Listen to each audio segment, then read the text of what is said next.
मंडळी केशरी म्हणलं का तुम्हाला काय आठवतं?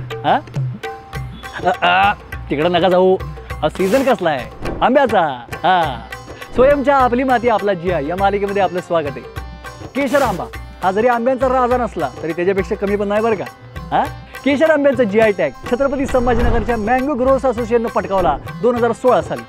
मराठवाड्यातली उष्ण हवा आणि कोरडी माती या सगळ्यामुळे इथल्या आंब्याला खास केशरी रंग येतो.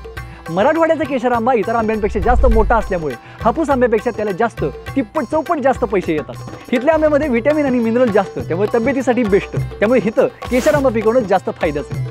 छत्रपती संभाजीनगरच्या अदालत रोड एरियाचा अभ्यास करून इथल्या माणसांना एकत्र जमून GI टॅगचं रजिस्ट्रेशन करण्यात आलं. आणि तुम्हाला सांगतो GI टॅग आल्यापासून मंडळी इथल्या आंब्याला काय मागणी आहे. इथल्या आंब्याला पूर्वीपेक्षा जास्त किंमत तर येतेच, पण कामासाठी शहरात गेलेली माणसं पुन्हा इथं येऊन केशर आंबाच पिकू लागली. आणि भारताबाहेर इंग्लंड, अमेरिका, जपान सगळ्या लांब लांबच्या देशात केशर आंबाच खाऊ लागले. बघा बरं, येणाऱ्या काही वर्षामध्ये आंब्याचा राजा बदलला तर शॉकमध्ये जाऊ नका काय.